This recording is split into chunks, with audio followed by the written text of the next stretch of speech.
Existe algo que quase ninguém compreende sobre os homens narcisistas. A maioria das pessoas acredita que eles esquecem com facilidade, que saltam de uma mulher para outra sem olhar para trás, que nada realmente os atinge de verdade. Mas eu descobri, ao longo de décadas de prática clínica, que isso não corresponde à realidade completa. Nas camadas mais profundas da psique do narcisista, existe uma ferida antiga, uma fratura silenciosa que nunca cicatrizou de fato. E é exatamente nesse ponto que surge uma mulher que simplesmente não consegue ser apagada. Sou Andréa Vermont, psiquiatra, psicoterapeuta e escritora, e há décadas estudo as emoções humanas, a inteligência emocional e os segredos da mente. Hoje, quero compartilhar com você o que aprendi em minha prática clínica, em minhas pesquisas e na convivência com milhares de pacientes e leitores. Não é qualquer mulher, não é aquela que implorou, não é aquela que correu atrás, não é aquela que tentou resgatá-lo, nem aquela que se perdeu completamente por causa dele.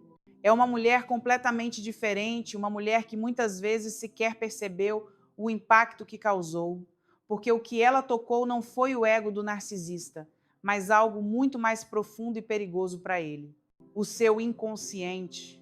Aprendi ao longo dos anos que o narcisismo não é amor próprio, mas exatamente o oposto disso. É uma defesa, uma estrutura psíquica criada para proteger um eu extremamente frágil. O narcisista vive identificado com uma máscara, com uma persona, um personagem cuidadosamente construído para evitar qualquer contato com seu vazio interior. Essa máscara necessita de admiração, controle e validação constante para se manter de pé. Sem isso, ela começa a rachar. Em meu consultório, vi isso acontecer inúmeras vezes. Homens bem-sucedidos, charmosos, aparentemente seguros de si, que desmoronavam quando a validação externa cessava. E o mais fascinante é que eles próprios não compreendem o que está acontecendo. Acreditam genuinamente que o problema está sempre no outro, nunca neles. A grande maioria das relações que o narcisista estabelece cumpre uma única função: alimentar essa máscara. São vínculos utilitários, pessoas que reforçam sua grandiosidade, que toleram sua manipulação, que se moldam à sua narrativa.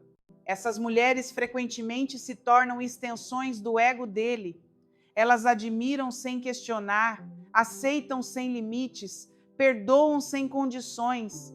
E enquanto isso funcionar, o narcisista permanece confortável, protegido dentro de sua bolha de autoilusão. Quando esses relacionamentos terminam, o narcisista pode sentir incômodo, raiva ou frustração, mas não uma ferida profunda, porque nada essencial foi tocado. Ele simplesmente substitui uma fonte de validação por outra, como quem troca uma peça defeituosa em uma máquina. Porém, existe um tipo de mulher que quebra esse padrão. Não porque o confronte diretamente, não porque o humilhe, mas porque representa algo que ele não consegue controlar nem compreender completamente. Em minha experiência clínica, percebi que isso funciona como um arquétipo ativado, uma projeção poderosa que desperta conteúdos inconscientes adormecidos desde a infância. Essa mulher costuma ter uma característica fundamental: ela está conectada consigo mesma, não depende emocionalmente do narcisista, não orbita ao redor dele, não se dissolve dentro da relação, possui limites naturais, uma identidade clara, uma energia interna que não se explica com palavras. Ela não pede permissão para existir, não se diminui para que ele se sinta maior, não sacrifica sua verdade para manter a paz. E tudo isso acontece de forma tão natural, tão genuína, que não parece uma estratégia. Simplesmente é quem ela é. Não busca validação constante, não compete, não suplica. E isso, para o narcisista, é profundamente perturbador. No começo, ele pode se sentir atraído de maneira intensa. Não é uma atração superficial, é uma fascinação, porque sem saber, ele projeta nela sua ânima, aquele aspecto feminino interno do homem que funciona como a ponte para o inconsciente. Ela encarna algo que ele perdeu: autenticidade, profundidade, vida interior. Por isso a deseja, mas também por isso a teme. Ele a quer perto, mas ao mesmo tempo sente que ela representa uma ameaça. Não uma ameaça física ou social, mas existencial. Ela o faz questionar coisas que ele enterrou há muito tempo. Ela o faz sentir coisas que sua máscara não sabe processar. O problema começa quando o narcisista tenta se relacionar com ela da forma que sempre faz, controlando, manipulando, desvalorizando aos poucos. Ele testa seus limites, procura suas fraquezas, tenta encontrar o ponto onde ela vai se dobrar, onde vai ceder, onde vai se perder nele. Porque é isso que sempre funcionou antes. Toda mulher eventualmente se rendia ao jogo. Mas aqui acontece algo diferente. Ela não responde como as outras, não entra no jogo, não se prende na luta de poder, não se explica demais, não tenta convencê-lo do seu valor. Ela simplesmente é. Quando ele desvaloriza, ela não implora por reconhecimento. Quando ele se afasta, ela não corre atrás. Quando ele tenta provocar ciúmes, ela não reage com desespero. Sua paz interior permanece intacta. E isso é absolutamente desconcertante para ele. E essa neutralidade consciente é devastadora para o narcisista, porque ao não conseguir dominá-la, sua máscara começa a falhar. Uma ansiedade profunda se ativa, uma sensação de perda de controle que ele não sabe administrar. Observei em meus pacientes que, nesse momento, o narcisista entra em contato com sua sombra, aquela parte reprimida que contém sua insegurança, seu medo do abandono, sua sensação de nunca ser suficiente. É como se ela segurasse um espelho diante dele e nesse espelho ele vislumbra, mesmo que por um breve instante, a verdade que passou a vida inteira evitando. Ele não é quem finge ser. Essa mulher não o persegue, mas também não o rejeita com violência, não dramatiza, não implora, não pune. E justamente por isso se torna inesquecível, porque não confirma sua narrativa interna de superioridade, nem a de vitimismo. Ela não desempenha nenhum papel dentro do teatro psicológico dele. Ela simplesmente recusa o roteiro. E sem o roteiro, ele fica perdido. Quando a relação termina, algo estranho acontece. O narcisista pode aparentar indiferença, pode até iniciar outro relacionamento rapidamente. Pode se mostrar feliz, bem-sucedido, renovado. Pode postar fotos sorridentes, frequentar festas, demonstrar que seguiu em frente sem qualquer dificuldade. Mas no seu mundo interno ela permanece. Não como nostalgia romântica, mas como uma fissura, como uma pergunta sem resposta. Por que ela não voltou? Por que não lutou? Por que não se quebrou? Por que não precisou dele? Essas perguntas são intoleráveis para a sua estrutura psíquica, porque cada uma delas ameaça a ilusão que sustenta seu ego. Elas sugerem que talvez, apenas talvez, ele não seja tão especial quanto acreditava, que sua ausência não causou a devastação que ele esperava, que ela sobreviveu e até floresceu sem ele. Aprendi em minha prática que aquilo que não se integra na consciência retorna como destino. E essa mulher retorna repetidamente na forma de lembrança, de comparação, de desconforto interno. O narcisista pode procurá-la mentalmente em outras mulheres, pode tentar recriar sua energia, sua presença, seu mistério, mas não consegue, porque o que ela representava não era apenas uma pessoa, mas um espelho, um reflexo daquilo que ele poderia ter sido se tivesse tido coragem de olhar para dentro de si mesmo. Ela ativou nele o processo de individuação, mesmo que ele o tenha rejeitado. Mostrou sem palavras que existe outra forma de estar no mundo. Uma forma que não depende de máscaras, de jogos de poder, nem de validação externa. Uma forma baseada na autenticidade, na vulnerabilidade saudável, na capacidade de estar consigo mesmo sem precisar fugir constantemente. E isso para alguém que construiu toda a sua identidade sobre a negação do vazio interno, é insuportável. Por isso, não a esquece. Não porque ela tenha sido perfeita, não porque tenha sido a mais bonita, não porque tenha sido a mais submissa, mas porque foi a única que não precisou se destruir para amá-lo. O inconsciente sempre busca se completar, e quando alguém encarna aquilo que nos falta, deixa uma marca permanente. Essa mulher não fica presa no passado. Segue seu caminho, cresce, evolui, se escolhe, e enquanto ela avança, ele fica girando em torno de uma imagem que não consegue recuperar. No fundo, ela representa uma oportunidade perdida. Não um relacionamento perdido, mas uma possibilidade de transformação. E o narcisista, ao não estar disposto a enfrentar sua sombra, transforma essa possibilidade em uma ferida silenciosa. Ela se torna a lembrança que não dói como amor, mas como verdade. E essa verdade jamais se esquece. Para entender por que essa mulher fica tão profundamente gravada na psique do narcisista, é preciso descer ainda mais. É preciso ir à origem. Ao longo de décadas, estudando transtornos de personalidade, compreendi que todo transtorno é, no fundo, uma estratégia de sobrevivência nascida na infância. O narcisista não nasce assim. Ele se constrói. Em algum momento inicial de sua vida, esse homem aprendeu uma lição devastadora. Ser autêntico não era seguro. Talvez tenha sido ignorado quando expressava suas necessidades reais. Talvez tenha sido condicionado a performar para receber afeto. Talvez tenha sido admirado apenas quando cumpria expectativas externas, nunca pelo que realmente era. Ou talvez tenha sido amado de forma inconsistente, nunca sabendo quando o amor viria ou se retiraria. A mensagem foi clara, mesmo que nunca tenha sido dita em voz alta. Você não é suficiente do jeito que é.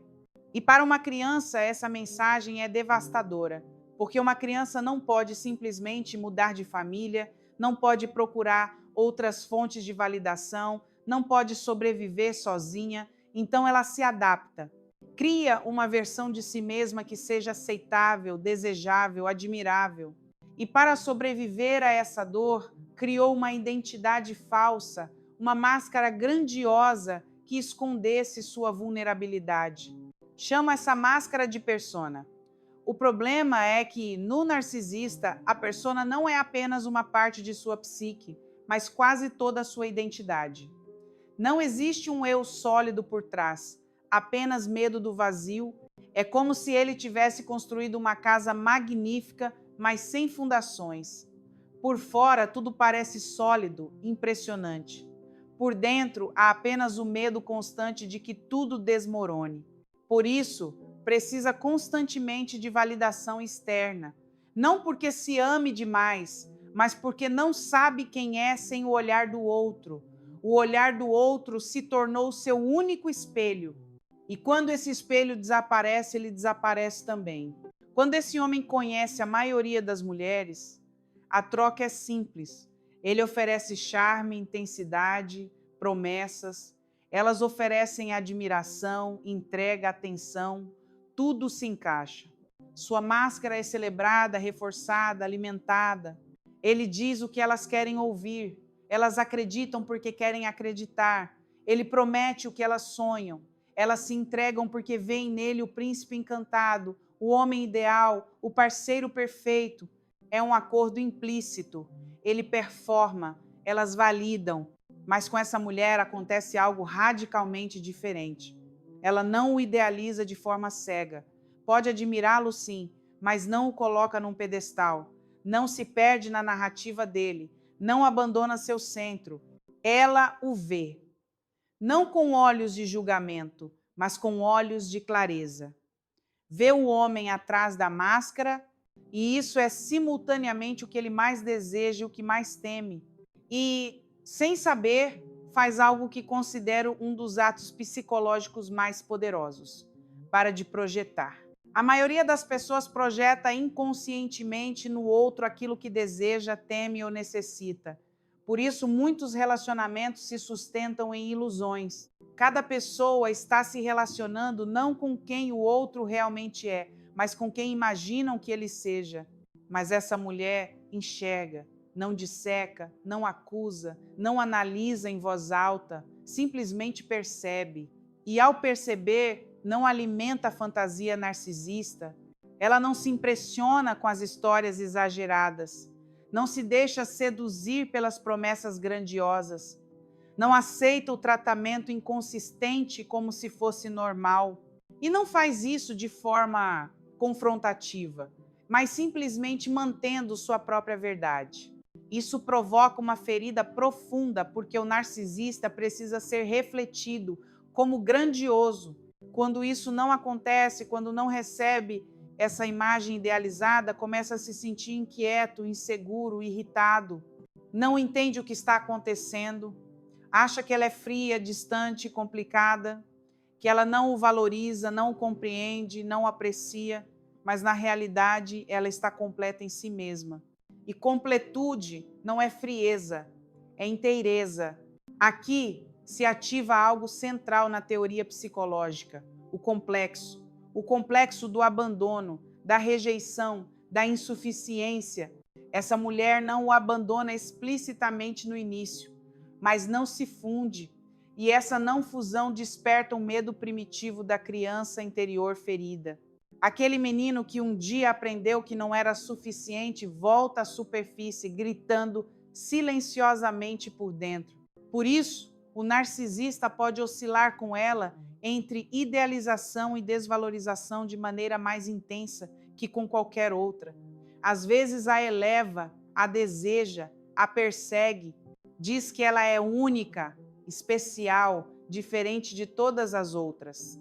Outras vezes tenta minimizá-la, confundi-la, provocá-la, diz que ela é exigente demais, complicada demais, que espera demais, que não sabe o que quer, que ninguém nunca será suficiente para ela. Mas nada funciona completamente porque ela não reage a partir da ferida, reage a partir da consciência. Quando ele a idealiza, ela não se infla. Quando ele a desvaloriza, ela não se diminui. Ela permanece centrada, e isso é algo que ele nunca experimentou antes. E quando finalmente a relação se rompe, ocorre a verdadeira quebra interna. Ela vai embora sem se destruir, sem suplicar, sem implorar, sem ficar presa na explicação eterna. Ela não pede mais uma chance, não tenta fazê-lo ver seu valor, não espera que ele mude. Ela simplesmente reconhece que aquilo não é saudável para ela e escolhe sua própria paz. E isso deixa o narcisista diante de algo que evitou a vida toda: o silêncio interior.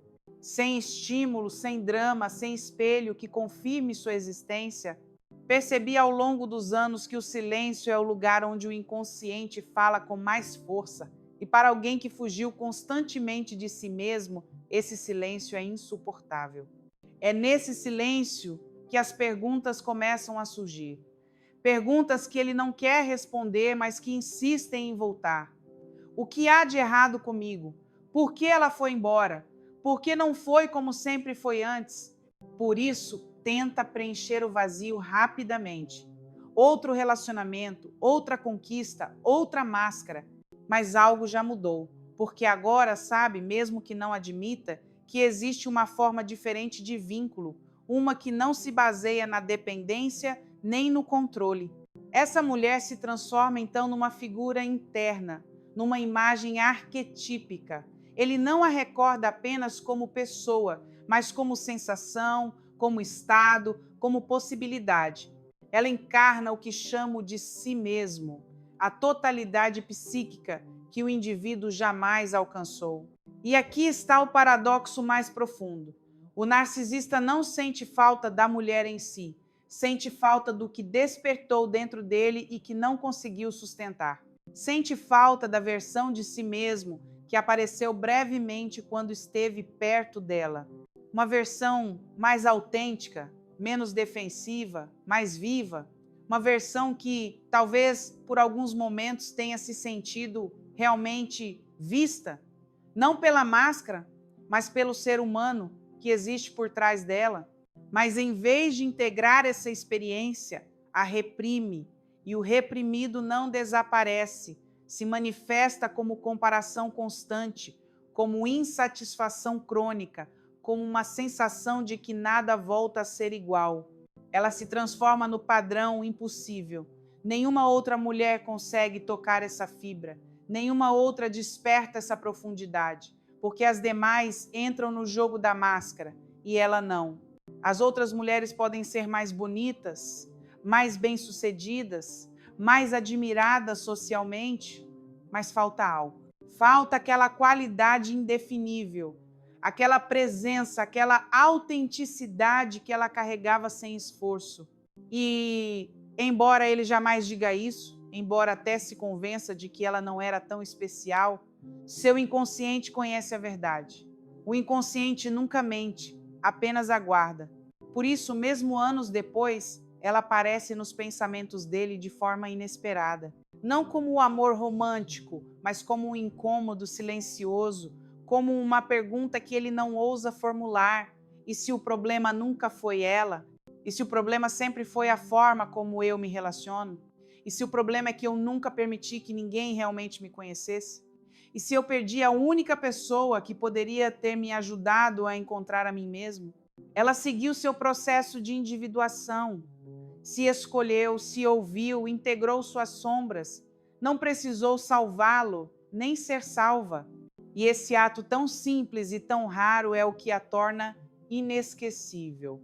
Porque o narcisista pode esquecer nomes, rostos, histórias, mas não consegue esquecer quem o confrontou, sem violência, com a verdade do seu próprio ser. Com o passar do tempo, algo inevitável acontece na psique do narcisista. Ele pode se distrair, pode aparentar sucesso, pode se cercar de novas pessoas, mas nos momentos de quietude, quando a máscara perde força, a imagem dessa mulher retorna, não como lembrança romântica idealizada, mas como uma presença interna que o observa em silêncio. Aprendi que aquilo que não se integra conscientemente se manifesta como destino, e essa mulher se converte em parte do destino psicológico dele. Não porque ela faça algo, mas porque representou uma porta que ele não teve coragem de atravessar. Foi a possibilidade de parar de fugir de si mesmo. E ao rejeitá-la, se condenou a repetir o mesmo padrão indefinidamente. Vi isso acontecer inúmeras vezes em meu consultório. Homens que, anos depois, ainda mencionam aquela mulher que não conseguiram entender, que dizem que ela era diferente, mas não sabem explicar como, que admitem em momentos raros de vulnerabilidade que talvez tenham cometido um erro. Por isso, muitos narcisistas tentam voltar, às vezes de forma direta, outras de maneira sutil, outras através de mensagens ambíguas, lembranças compartilhadas ou silêncios estratégicos. Nem sempre buscam um relacionamento, muitas vezes buscam confirmar algo, se ainda conseguem acessar aquela energia, se ainda têm poder, se podem reescrever a história, se podem provar a si mesmos que não perderam algo valioso, que foi apenas uma fase, que podem recuperá-la quando quiserem. Mas aqui acontece algo definitivo. Essa mulher já não é mais a mesma, porque enquanto ele ficou preso na repetição, ela continuou avançando no seu processo de individuação. Individuar-se é tornar-se quem realmente se é, mesmo que isso implique perder pessoas, identidades e versões passadas de si mesmo. Ela já não vibra a partir da ferida, já não responde a partir da carência, já não precisa ser escolhida, e isso a torna completamente inacessível para o narcisista. Não porque o rejeite com dureza, mas porque já não existe ressonância. É como tentar tocar uma música em dois instrumentos que não estão mais afinados. Não há raiva, não há ressentimento, mas também não há conexão. Ela evoluiu para um lugar onde os jogos psicológicos dele simplesmente não a alcançam mais. Ele sente que algo falta, que algo se fechou para sempre. E essa sensação é devastadora para alguém que vive de validação externa, porque pela primeira vez não consegue manipular a narrativa, não consegue culpá-la, não consegue seduzi-la novamente, não consegue entrar. E essa impotência, esse não conseguir, é talvez a experiência mais difícil para o narcisista. Existe um arquétipo da mulher sábia, aquela que não salva, não persegue e não se sacrifica. Essa mulher encarna esse arquétipo sem querer e por isso se torna inesquecível, porque não foi apenas mais uma experiência, foi um ponto de ruptura, foi o limite, foi o espelho, foi a verdade. E embora ele jamais reconheça isso publicamente, seu inconsciente reconhece, sabe que com ela não falhou um relacionamento, falhou uma oportunidade de transformação, e isso pesa mais que qualquer término, porque términos de relacionamento são comuns, mas oportunidades de verdadeira transformação, de crescimento real, de contato genuíno consigo mesmo, essas são raras. E quando aparecem e são rejeitadas, deixam uma marca que não se apaga. Enquanto isso, ela já não carrega mais essa história, não precisa fechar ciclos com palavras, nem obter explicações. Seu fechamento aconteceu quando se escolheu, quando deixou de tentar ser compreendida por alguém que não estava disposto a compreender a si mesmo. E aqui está a mensagem mais importante de tudo isso. Se você é essa mulher, ou se alguma vez foi essa mulher, precisa saber algo fundamental. Você não era fria demais, nem forte demais, nem distante demais. Você era íntegra. E essa integridade foi a única coisa que ele não conseguiu destruir nem esquecer. Sua recusa em se perder não foi rejeição, foi autopreservação. Sua insistência em manter limites não foi frieza, foi amor próprio. Sua decisão de partir não foi desistência, foi escolha consciente. E todas essas coisas que ele interpretou como defeitos eram, na verdade, suas maiores virtudes. Porque você se recusou a se destruir para salvar alguém que não queria ser salvo. Aprendi ao longo de décadas que as pessoas que mais nos marcam nem sempre são as que ficam, mas as que despertam algo que nunca mais consegue adormecer. E você foi isso, um despertar que ele não soube sustentar. Você foi a possibilidade de um caminho diferente, de uma existência mais autêntica, de uma vida menos baseada em máscaras e mais baseada em verdade. E embora ele não tenha tido coragem de seguir esse caminho, o fato de que você o mostrou mudou algo nele para sempre. Talvez ele nunca mude de verdade. Talvez ele passe o resto da vida repetindo os mesmos padrões, procurando em outras mulheres aquilo que você representou. Talvez ele nunca chegue a integrar essa experiência. Mas você já seguiu em frente. Você se transformou, cresceu, evoluiu e carrega consigo a certeza de que não precisou se diminuir para ser amada, não precisou se perder para pertencer, não precisou se destruir para ser escolhida. E essa certeza, essa integridade, essa paz interior que você conquistou, vale mais do que qualquer relacionamento que exigisse sua destruição. Se essa mensagem fez sentido para você, se sentiu que algo dentro de você se reorganizava enquanto lia, é porque seu inconsciente também está respondendo. E quando isso acontece, não é coincidência. É o início de uma compreensão mais profunda sobre você, sobre seus relacionamentos e sobre seu valor. Te convido a escrever nos comentários qual parte dessa mensagem tocou algo em você. Não apenas para compartilhar sua experiência, mas porque sua história pode ajudar alguém que ainda está preso na dúvida ou na confusão. Talvez sua história seja exatamente o que outra mulher precisa ler hoje para ter coragem de fazer sua própria escolha, para entender que não está sozinha, para perceber que o que ela sente é válido e que existe vida e crescimento e paz do outro lado dessa decisão. Se esse conteúdo te trouxe clareza, deixa seu like, compartilha e se inscreve no canal. Cada interação ajuda essa mensagem a alcançar mais pessoas que precisam dela, pessoas que estão despertando e buscando respostas. Aqui a gente não fala da superfície, aqui a gente explora o que poucos têm coragem de encarar, E se você está aqui, não é por acaso, é porque seu processo já começou. É porque em algum nível você já sabe que merece mais, que merece ser vista não apenas pela máscara que veste, mas pelo ser humano que realmente é, que merece um amor que não exija sua destruição, que merece paz e integridade, verdade. Obrigada por estar aqui, por ler e por se permitir compreender-se, por ter a coragem de olhar para dentro, de questionar padrões, de buscar crescimento, mesmo quando é difícil. Esse é o caminho da individuação e você já está nele.